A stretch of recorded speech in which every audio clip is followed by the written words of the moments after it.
Hey there guys, my name's Craig from Magic TV. It's 9 o'clock and it's time for another video. And today I'm going to talk to you about the single most important thing that you need to learn as a close-up magician. If you want to be a close-up magician, if you want to be a successful close-up magician, then I'm going to tell you about the single most important thing that you need to master in order to be a successful close-up magician. I'm telling you right now, it's not your sleight of hand. I'm telling you right now, it's not how many tricks you do. It's not how well you market yourself. It's not any of that. The single most important thing that you need to learn as a close-up magician is how to build up a relationship with your audience. Now, I've done videos on this channel before about the approach and how to approach a group of people. I've done videos on this channel before about how to present magic and how to find your character, and all of this is very, very important. But it all starts with banter is the word for it. So let me kind of give you a frame of reference here. I'm currently in Blackpool and I'm filming this while I'm in Blackpool. We've been doing a run of 8 shows, Ryland's new show. Now, we've been doing close-up magic beforehand for like about an hour and a half, 2 hours, and then Ryland does his show later on, okay? There were a couple of magicians that came in, amateur magicians, really nice guys. And one in particular, I was performing to him and he had a whole bunch of friends with him and family members and so on and so forth. And I must have done about a 20-minute set for him, 25-minute set close-up. It was a really nice group of people, or about 7 or 8 people, did a nice big set for them. And at the end of the night, after the show, he came up to me and he said, yeah, I love Magic TV. It's a really great channel. And I was like, thank you very much. And he said, I'm a member of Netrix. And I was like, dude, thank you so much. And he said, one thing that I'd like to see a video on is banter. And I said, what do you mean by banter? And he said, you seem to have an ability of just stopping a trick in the middle of a performance and just chatting to people. And when somebody makes a comment, like just bantering with them and saying something back and just like getting people to listen to what you're saying immediately. And he said the best word I can use to describe it is banter. He said you should do a video on banter. And I was like, well, I don't really know if I've got much to say about it. But then I came back and I was thinking, Ryland was in bed and I was sitting there and I was just thinking, and I was like, you know what, that is something that not a lot of people have spoken about. Banter. In other words, having conversations with the people that you're performing for. Because it is really, really important, because if you don't do that, you become a performing monkey. It's why I've not really been the biggest fan of scripting. Close-up magic, stage magic, fine. If you want to script it, it's all well and good. But with close-up magic, I have talking points.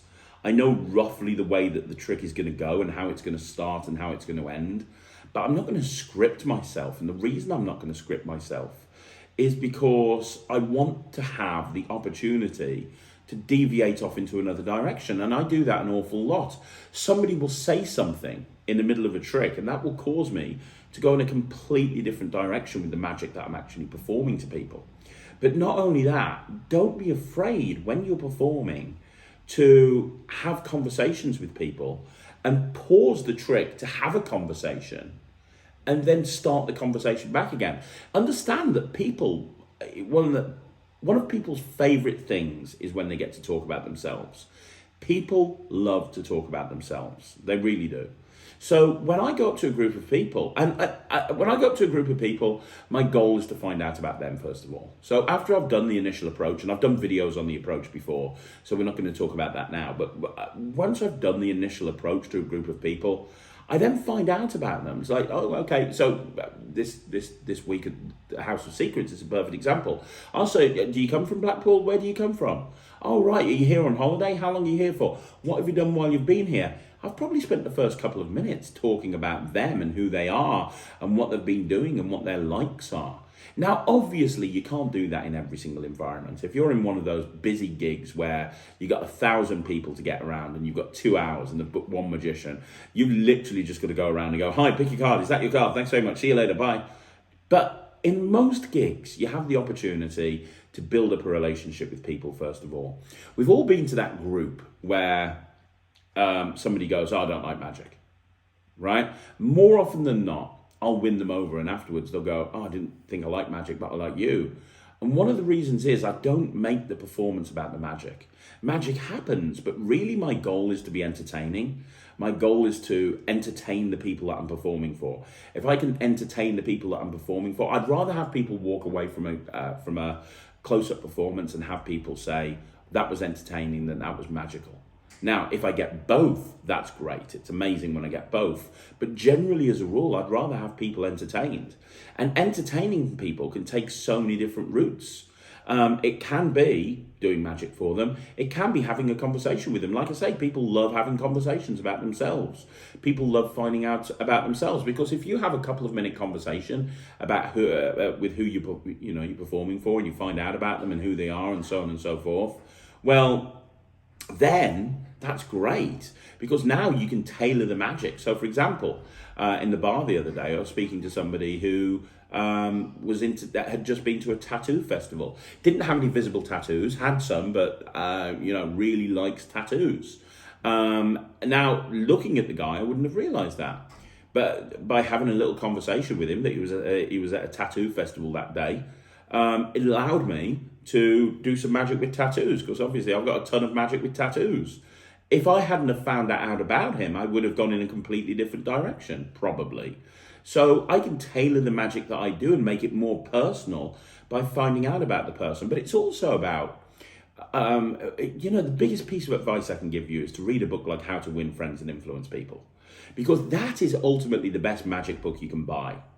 It's way more important to learn how to win friends and influence people than it is to learn how to do the perfect double lift. Because when you're performing in the real world, the ability to actually perform to a group of people and win them over and get them to like you is way more important than showing them the perfect double lift, right? Way more important than showing them the perfect double lift. So, buy books like that and have a stock lines for every single situation. The guy that said, oh, you're just really good at bantering, it doesn't matter what somebody says, you've got an answer for it. The reason I have an answer for it is because I think about this stuff beforehand. Right, if I ask somebody their job and it's this, what am I going to say back that's quite amusing? And I've got pages and pages of notes from when I first started. It's now ingrained in my head, but I've got pages and pages of notes. So yesterday there was an Australian and it's like, hey, where are you from? Australia. Oh, fantastic. Now I can talk about Australia. I can talk about how I backpacked around Australia. I've got a couple of jokes about Australians. I understand that it's not just about having a collection of tricks. It's about having a collection of tricks. Obviously, you can't just turn up and not do any magic. But it's also about building relationships with people, making people like you so that after they leave, they go, oh, he was a really nice guy. And it's something that a lot of newer magicians and a lot of people tend to forget.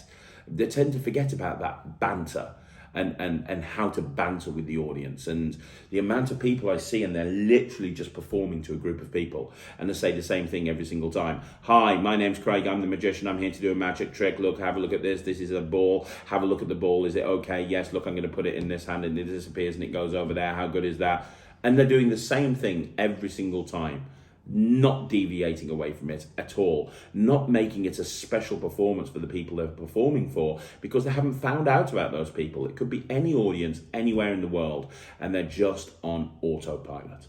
So this is a really short video today just to say to you that banter is really important. Now, if you want me to go into this in more depth, I can do when I'm back from Blackpool, I can do a really long video about this subject and talk more about banter and the importance of banter and how you can actually incorporate that into your close-up performances. I can absolutely do that for you. But for now, if there's one piece of advice I can give you, it's, well, two pieces of advice. One, find out about the people that you're performing for and try to